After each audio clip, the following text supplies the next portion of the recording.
நறுக்கின வெங்காயம், பச்சை மிளகாயில் உப்பு, மஞ்சத்தூள், மிளகாத்தூள், மிளகுத்தூள் இது எல்லாமே தேவையான அளவு போட்டு கிளறிக்கணும்.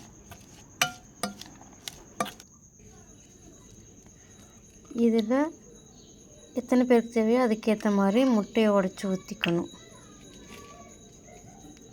முட்டை உடச்சி ஊற்றும் போது ஓடு எதுவும் விழுவாமல் பார்த்து உடச்சி ஊற்றிக்கோங்க.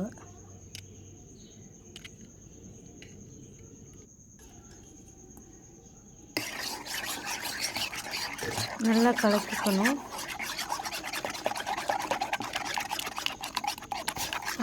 நல்லா பீட் பண்ணி எடுக்கும் போது நல்லா நுர வரணும்.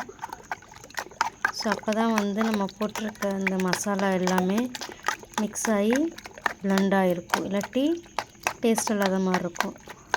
நம்ம போட்டிருக்க மிளகாத்தூளோட காரம் இதில் இறங்குனா நல்லா கலக்கிக்கிட்டோம் அப்படின்னா டேஸ்ட் நல்லா இருக்கும்.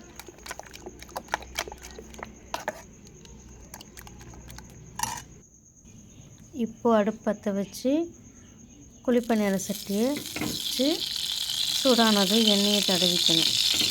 இல்லை உங்கள் விருப்பத்துக்கு ஏற்ற ப்ரெஷ் இல்லை அப்படின்னா 2 சொட்டு 3 சொட்டு எண்ணெய் ஊற்றி சட்டி காயிற அளவுக்கு பார்த்துக்கோங்க.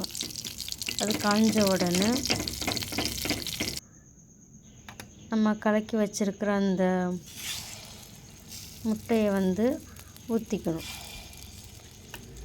முழுசாக ஊற்றி ரொம்ப ஊற்ற வேண்டாம். அந்த குழிக்குள்ள முக்கால் இது வந்தால் மட்டும் போதும். ஸோ நல்லா ஊற்றி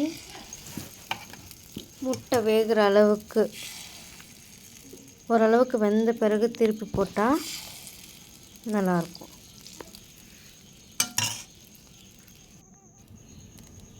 இப்போ பார்த்திங்கன்னா ஓரத்தில் எல்லாம் வெந்து வந்திருக்குது. நம்ம ஆம்லேட் செய்யும் போது எப்படி வரும் பார்த்திங்களா, அது மாதிரி வந்திருக்கு. இப்போ ஓரளவுக்கு வெந்தோடனே ஸ்பூன் வச்சோ இல்லை குழிப்பணியாரம் அந்த திருப்புறது இருந்தால் இந்த மாதிரி திருப்பி போட்டுக்கோங்க. ஆனால் நல்லா நீங்கள் வேக விடணும் 2 பக்கமும். உள்ளே வேகாமல் பச்சையாக இருந்தால் நல்லா இருக்காது.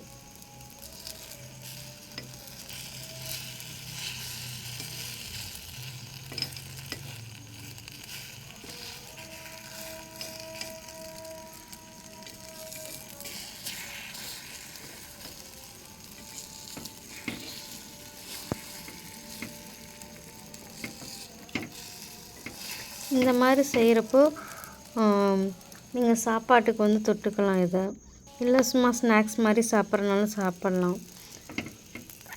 நம்ம ஏதோ ஸ்நாக்ஸ் வெளியில் கடையில் போய் வாங்குறதுக்கோ இல்லை ஆர்ட்ரு பண்ணுறதுக்கோ இந்த மாதிரி வீட்டில் இருக்கிற ஒரு 4-5 முட்டையை வச்சு இந்த மாதிரி பண்ணிங்க அப்படின்னா நல்லாயிருக்கும். ஸோ ஆம்லேட் மட்டுமே தொட்டு சாப்பிட்றவங்க புதுசாக ட்ரை பண்ணணும் அப்படின்னா இது மாதிரி செஞ்சு சாப்பிடலாம். இப்போ 2 பக்கமும் நல்லா வெந்துடுச்சு. இப்போ பார்த்திங்கன்னா எடுத்து வைக்கிறேன். நல்லா சாஃப்டாக